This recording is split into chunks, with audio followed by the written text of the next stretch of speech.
He reigned from the 29th of September 1399 to the 20th of March 1413. So, Henry Bolingbroke took the throne from Richard II without even needing to get his hands dirty in battle. He had so many supporters that Richard just gave in. And what we remember from Richard II was that he was a very weak monarch. And that doesn't surprise me that Richard just gave the throne up to him. But Henry then spent the whole of his reign worrying that someone was going to take the throne from him, and they certainly tried. Isn't there an expression that goes, if you're a thief, you're always worried about being burgled, or something like that? I don't know, but it makes sense that he would be worried somebody would do exactly the same to him what he did to Henry II. Stressed out by rebellions, Henry ruled for 14 tough years. He was a good king, however, and no rebellion succeeded. Well, that's good to hear. So, Henry IV.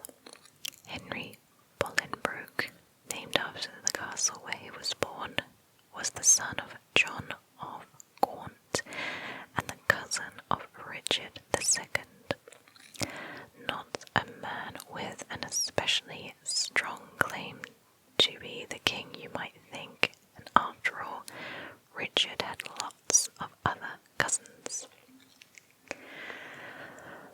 But Richard wasn't doing a very good job of ruling, and one of his biggest mistakes was to really annoy his cousin Henry. It all started when Henry got into a fight with the Duke of Norfolk. They were about to sort out their argument the old-fashioned way, with swords, when the king stepped in and banished them both from England. Henry went to Paris and was living there when he heard that his father, John of Gaunt, had died back home. This was bad enough, but there was more. Richard had taken all John of Gaunt's land for himself, instead of leaving it for Henry when he got back. Enough was enough. Henry secretly returned to England while Richard was away in Ireland. Many nobles were fed up with Richard, so they joined Henry. Richard came back to find his country, his enemies, and his supporters had all switched over to Henry. The king didn't have much to say in the matter, and he handed over the crown on the 29th of September 1399, and thus the reign of Henry IV began. It wasn't a very happy reign. Having seized the crown for himself, Henry was now worried someone else would do the same to him. Rebellions popped up left, right, and centre, and although none of them were successful, they made controlling the country pretty hard work. People were also unhappy with the way things were done in the church. It was during Henry's reign that the first person in England was burnt at the stake because of his religious ideas. One of the people Henry executed was the Archbishop of York, who supported rebellions against the king. Most people thought killing a bishop was just about as evil as you can get, not to mention the suspicious death in prison of the king, Richard, just a few months after Henry took the throne. That was my question buzzing around in my head when Richard gave up the throne. I wondered what happened to him. And yes, it does seem pretty suspicious that Richard suddenly found himself dead. And yeah, that's pretty harsh to burn the Archbishop at the stake. I'm not a religious person, but that seems a little bit bad taste. Alright. Henry's stressful reign took a toll on his health. The king died aged only 48 after ruling for just 14 years. In spite of all these troubles, Henry managed to keep the country together for his son, Henry V. No wonder, oh my goodness, no wonder he was stressed.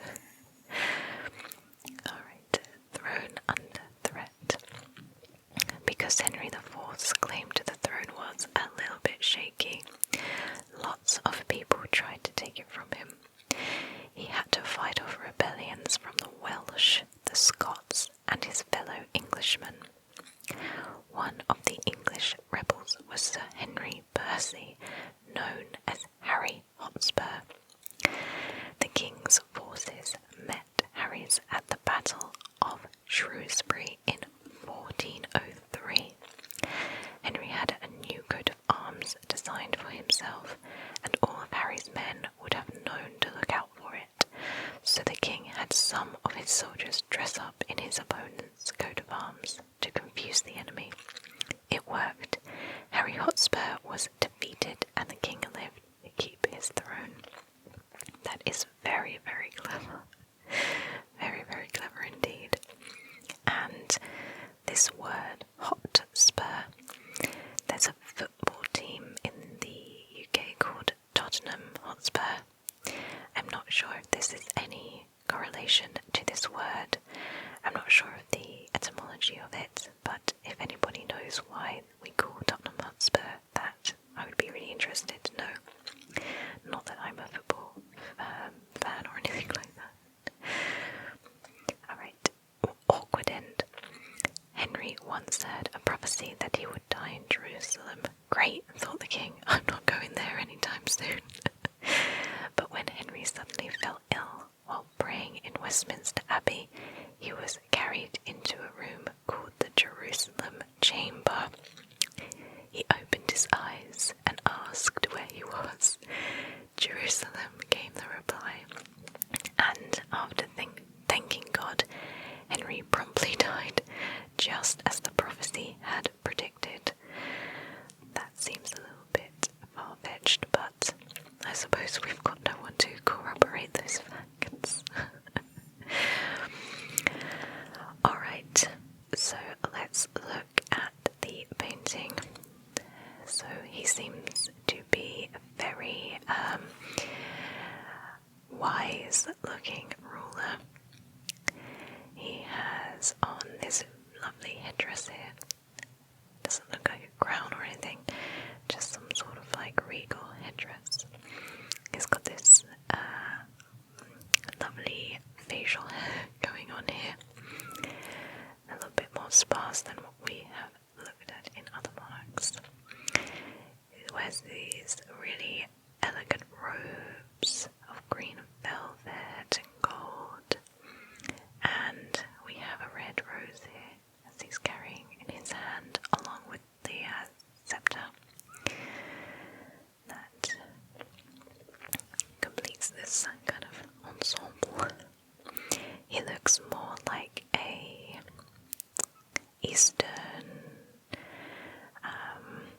Eastern European ruler. He doesn't necessarily look English, in comparison to the other rulers that we have seen. He looks quite exotic in all his bright colours. So, related people, that's all good. We know many of these. John of Gaunt was his dad, Mary Le Bon, maybe was his wife, Joan of Navarre. We'll have a look at these people in a sec. So the timeline goes as this. 1367, Henry is born. 1380, Henry marries Mary Le Bowen. And I see. So Mary Le Bowen, 1368 to 1394. Mary Le Bowen was the first wife of Henry IV and mother of Henry V. Mary was never queen, as she died before her husband came to the throne. That's very sad.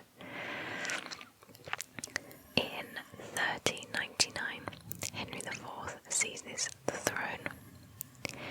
In 1403, Henry IV marries Joan of Navarre. Joan of Navarre, 1370 to 1437, Duchess of Brittany, later Queen Joan. Queen Joan was the second wife of Henry IV and stepmother to his children, but none of this saved her from the wicked whispers of suspected witchcraft, and she spent 4 years imprisoned in Pevensey and Leeds castles. Okay, she is totally going on my list to explore.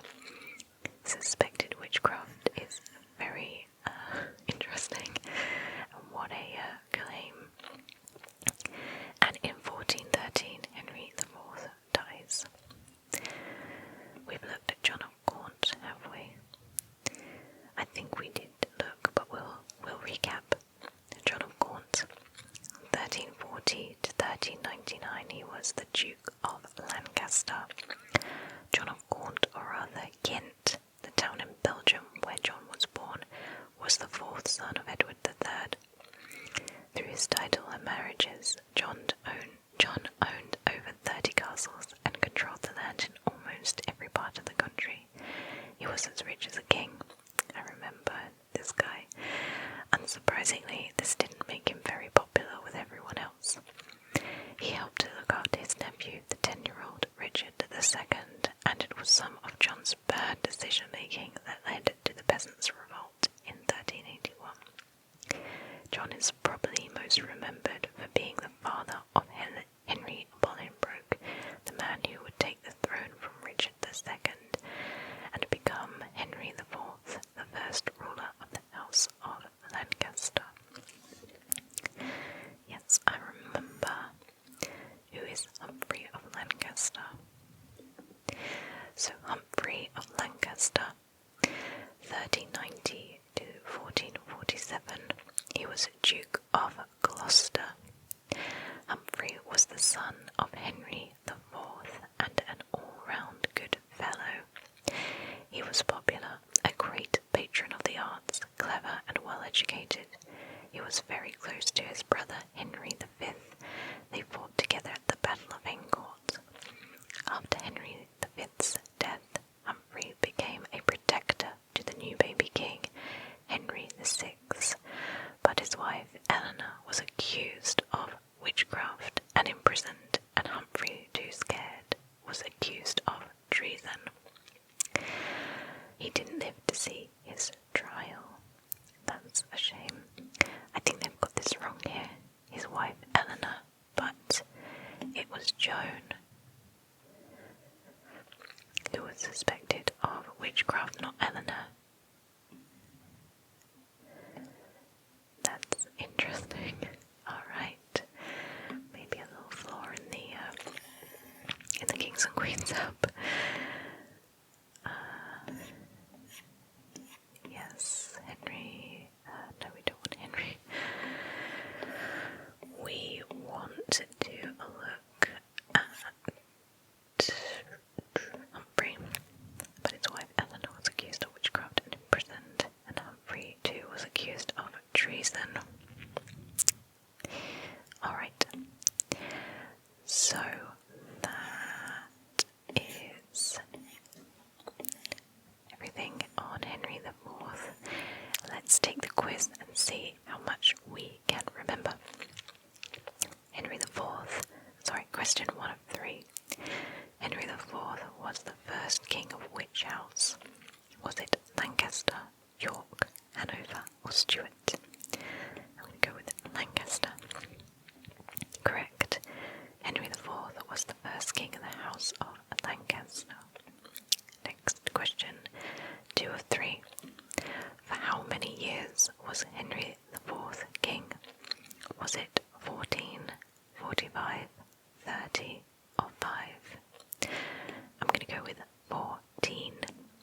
Correct. Henry IV ruled for just 14 years, dying at the age of 48. Due to stress, probably. Alright, question 3 of 3. Who was Henry IV's son and heir? Was it Richard III, Edward IV, Richard I, or Henry V? I'm going to go for Henry V, because that seems the most sensible answer. Correct, Henry IV passed the crown to his son, Henry V. We scored 3 out of 3. So, Henry IV, he tried the best that he could, albeit stealing the throne from Richard II, but in all honesty, I think England needed that. He was dominated by opposition throughout his whole reign, by uprisings and oppositions and revolts and rebellions, which I think contributed to his awkward end. I'm going to view this painting again because I've just noticed he has 2 different coloured eyes. Can you see that there?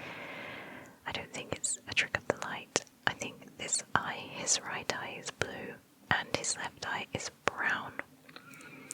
I wonder if that was an actual fact. We didn't read about it. But I wonder if he did actually have 2 different coloured eyes. That would be really cool. So, that is Henry IV. And we will be looking at his son next, Henry V. And I think this is where things start to